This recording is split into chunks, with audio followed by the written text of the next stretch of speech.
નો ઇતિહાસ બહુ જૂનો છે.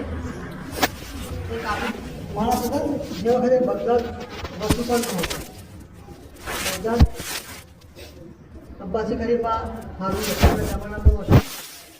એના પહેલાં અહીંયા ગામડું હતું અને અહીંયા એક વ્યક્તિ હતા કે જે બહુ આબિદ અને પરહેજગાર હતા. એમના નામ પરથી અહીંયા એમની એક ઝૂંપડી હતી અને આ જગ્યાએ એટલે હઝરત ઈસા અલૈહિસ્સલામના જમાનાની વાત કરું છું. ઈસા અલૈહિસ્સલામની કોમમાંથી હતા, ઈસાઈ હતા અને આબિદ પરહેજગાર હતા. એમના સમયમાં અહીંયા એક ઇબાદતખાનું મસ્જિદ બનાવવામાં આવેલી હતી. એ વ્યક્તિએ પોતાના નામથી એવું હતું કે પોતાના નામથી એને અહીંયા મસ્જિદ બનાવી હતી બોરાસના નામથી. ત્યાર પછી એની અંદર અહીંયા લોકો ઇબાદત કરતા હતા એ વખતે મસ્જિદમાં. ત્યાર પછી સીધો જમાનો આવે મોગલ ઇસ્લામે અહીંયા રોકાણ કરેલું હતું. એનો એક આવો કિસ્સો છે. જાબિર ઇબ્ન અબ્દુલ્લાહ અંસારી કે જે રસૂલના સહાબી હતા બહુ મોતબર, એમનાથી એ સમયે પણ મોગલ ઇસ્લામમાં જોડ્યા હતા. તો એ રિવાયત કરે છે કે એક રાહિબ એટલે એક નસરાની સાધુ, ઈસાઈ સાધુ કે જે અહીંયા રહેતો હતો પહેલાં, અને અહીંયા પહેલાં એનો મઠ હતો ઈસાઈ સાધુનો આ જગ્યાએ. જાણવું જોઈએ કે પહેલાં અરબની અંદર ઈસાઈઓ, યહૂદીઓ બધા લોકો અહીંયા રહેતા હતા પહેલાં, ઇસ્લામ પહેલાં. તો એ વખતના સમયમાં પણ યહૂદીઓ અને ઈસાઈઓ પુષ્કળ પ્રમાણમાં આ જગ્યા પર રહેતા હતા. એના પછી બધા મુસલમાન થઈ ગયા. તો એ મઠમાંથી બહાર નીકળ્યો અને એને પૂછ્યું કે તમારા લશ્કરનો સેનાપતિ કોણ છે? તો જાબિર ઇબ્ન અબ્દુલ્લાહ અંસારીએ કહ્યું કે મેં હઝરત અમીરુલ મોમિનીન મૌલા તરફ ઇશારો કર્યો. પછી તે હઝરત અલૈહિસ્સલામની ખિદમતમાં હાજર થયો. સલામ થાય આપના ઉપર અમીરુલ મોમિનીન, ખરેખર આપ હક કરશો, એણે એવું કહ્યું. તો હઝરત અલૈહિસ્સલામે પૂછ્યું કે તને કેવી રીતે ખબર, તે કેવી રીતે જાણું કે હું હકીકતમાં અમીરુલ મોમિનીન છું? એવું કહ્યું કે મને મારી કિતાબોથી જાણવા મળ્યું છે. તો હઝરત અલીની વાત કાપીને તરત કહ્યું કે હુબા. તો જાણે તેને તરત જ તેનું નામ સાંભળ્યું તે આશ્ચર્યમાં પડ્યું કે નામ તો એને ખબર પડી. તો આપણને ખબર છે કે વિલાયતના સરદાર મૌલાએ કાયનાત જેમની વાતો જાણતા હતા. પછી તેણે તરત પોતાનો મૌલાએ સાહેબ તમારો હાથ આગળ કરો, હું બેન તમારી કરું અને હું મુસલમાન થઈ જાઉં. તો તે તરત જ ત્યાં મુસલમાન થઈ ગયો. મેં રસૂલુલ્લાહના અલ્લાહના નબી હોવાની ગવાહી આપી અને આપના વસીઓ હોવાની ગવાહી આપી. પછી મૌલા સાહેબ ફરમાવ્યું કે તું કઈ જગ્યાએ રહેશે? તો તેણે કહ્યું કે આ દેવળ છે અહીંયા, એટલે ચર્ચ જે કહેવાય ઇંગ્લિશ ભાષામાં, ત્યાં હું રહું છું. તો હઝરત અલીસ્લામે ફરમાવ્યું કે અહીં એક મસ્જિદ બનાવ. આ બે બંનેમાં કહેવાતો છું. અહીં એક મસ્જિદ બનાવો. જે શખ્સ આ મસ્જિદ બનાવે તેના નામ ઉપર આ મસ્જિદનું નામ રાખજે. તો આમ એક બુરાસા નામનો વ્યક્તિ હતો, તેણે આ મસ્જિદ બનાવી અને એના નામ પરથી આ મસ્જિદનું નામ બુરાસા રાખવામાં આવ્યું. ત્યાર પછી હઝરત અલીએ કહ્યું કે તું પાણી ક્યાંથી લાવે છે? તો એણે કહ્યું કે દરગાહ નદીમાંથી પાણી લાવવું જોઈએ. નજીક હશે દરગાહ નથી, આપણે જોઈએ. તો પછી મૌલાએ કહ્યું કે તો મૌલા સાહેબે કહ્યું કે અહીં ચશ્મો કે કૂવો શા માટે ખોદતો નથી? તો તેણે જવાબમાં કહ્યું કે જ્યાં પણ હું કૂવો ખોદું છું ત્યાં પાણી ખારું નીકળે છે. ઈરાકની આપણે પરિસ્થિતિ જોઈએ તો ઈરાકમાં ફક્ત જીવન દોરી છે બે નદીઓના આધાર પર છે. બાકી દરેક જગ્યાએ પાણી જડતું નથી. અહીંયા કૂવા ખોદવાનું આવું અને જો કરવામાં આવે તો ત્યાં ખારું પાણી નીકળે. આ ઈરાકની આ ખાસિયત છે. અહીંયા જલ્દી પાણી જમીનમાંથી મળતું નથી, પણ અહીંયા જે નદીઓ જે છે એ નદીઓ પર જ છેલ્લા 7,000-8,000 વર્ષથી લોકો અહીંયા જીવે છે. કારણ કે દુનિયાની સૌથી જૂનામાં જૂની સભ્યતા છે. સૌથી પહેલી સુમેરિયન જે સભ્યતા છે એ સૌથી પહેલી સુમેરિયન સભ્યતા એ અહીંયા સ્થપાઈ આ જગ્યાએ. પછી ત્યાર પછી વાત થઈ કૂવો ખોલવાની. તો હઝરત સાહેબે એક જગ્યાએ નિશાની કરી.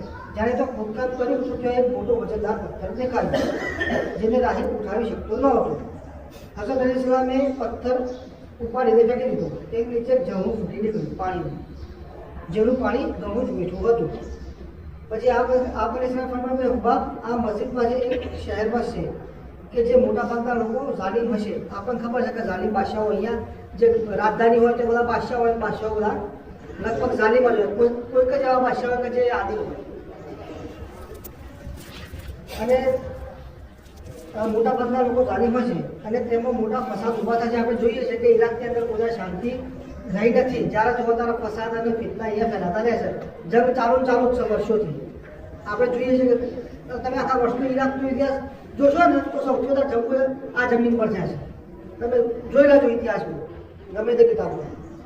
તો પહેલાંથી જે જગ્યા એવી છે કે જો અટ્રેક્શનવાળી જગ્યા હતી, પહેલાંથી દુનિયાની સૌથી પહેલી સભ્યતા જગ્યાએ વસી હતી.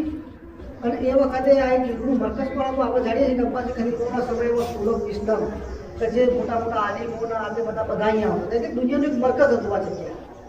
તો એ સમય છે ત્યારે અત્યારે અમેરિકા જેમ સુપર પાવર એ વખતે એ સમય સુપર પાવર દુનિયામાં. ત્યાર પછી મોર સમય જો એક બાવળનું ઝાડ હતું આ જગ્યાએ, તો એની પાસે ગયા અને ત્યાંથી કાંટા ખંખેરી નાખ્યા. હઝરત અલી ઇસ્લામે પોતાની તલવારથી જાણતા બધા જે કાંટા ખંખેર્યા એના પછી કહ્યું કે અહીંયા એક નબીની કબર છે. એટલે આ મસ્જિદમાં બે રકાત નબી અહીં એક નબીની કબર છે. એટલે આ મસ્જિદમાં બે રકાત નમાઝ પડી દુઆ માંગો તો ઇન્શાઅલ્લાહ દુઆ કબૂલ થશે. હવે આ તો હાલ આપણે ખાલી જગ્યા છે બરાબર. બાજુમાં આપણે જશું તો પહેલું દાને કબ્રસ્તાન છે, ત્યાં યુસુફની નૂરની કબર છે. કહેવાય છે કે યુસુફની નૂરની જે કબર છે ને એ મોગલે નિશાનદેહી કરી એ જગ્યા બતાવી. તો એ જગ્યા છે અહીંયા એ પણ આપણો જોવા પડશે. અને કયા નબીની ખબર છે બરાબર. આ એક રિવાયત આ હતી. બીજી રિવાયત એ કયા નબી જે ખબર છે એ આપણે કહી શકતા નથી. આપણે રિવાયતોમાં એટલું બધું સ્પષ્ટ રીતે જણાવવામાં આવ્યું નથી. પછી બીજી જે રિવાયત છે જે જગ્યાએ મોગલ ઇસ્લામે જે પુરાવાનો એ જગ્યા છે કે જે હઝરત મરિયમ અલૈહિસ્સલામ જે વખતે હઝરત ઈસા અલૈહિસ્સલામ જન્મ આપ્યો ને એ વખતે જળવું ફૂટ્યું હતું ને એ જળવું ફરીથી મોગલ ઇસ્લામે ખુલ્લું કર્યું. એવી પણ એક રિવાજ જોવા મળે છે. આપણે જાણીએ કુરાનની અંદર આવ્યા છે કે જ્યારે પેલેસ્ટાઇન જે વિસ્તાર છે ઉપર જોર્ડનની બાજુમાં, ત્યાં જ્યારે બીબી મરિયમ અલ્લાહના હુકમથી હામેલા થયા તો લોકો એમના પર ટોપર લગાવતા તો તમારી તો શાદી થઈ નથી. કુરાનની અંદર આ જ છે તમારી તો શાદી થઈ નથી તો તમે કેવી રીતે હામેલા થઈ ગયા? તો અલ્લાહ એવું કહ્યું એમને કે તમે અહીંથી નીકળી જાઓ. તો રિવાજ તો અમારા ત્યાંથી નીકળ્યા તો જીવલેને એમને આ ઈરાકની જગ્યા પર લાવ્યા હતા. એવી રિવાજ જોવા મળે છે. અને બીજી રિવાજ એવી જોવા મળે એમને કરબલા નામની જગ્યા, કરબલાથી આપણે જગ્યા છે ત્યાં લાવેલા છે. એટલે બે જગ્યાઓ રિવાજ પર જોવા મળે છે. તેથી ઈસાઈઓને જે લોકો માને છે એવું માને છે કે ત્યાં બેથલહેમ જે છે ને એ જગ્યાએ એમને લઈ ગયા હતા. એ ઈસાઈઓ માને છે. આપણે તો રિવાયત નથી એવી ઇસ્લામના અંદર. તો આ રીતે રિવાયતો છે. તો અહીંયા જે કૂવો જ્યારે ખોદવાનો શરૂ કર્યો તો એના અંદર એક સફેદ પથ્થર નીકળ્યો જેના ઉપર હઝરત ઈસા અલૈહિસ્સલામને બીબી મરિયમે સુવાડેલા હતા.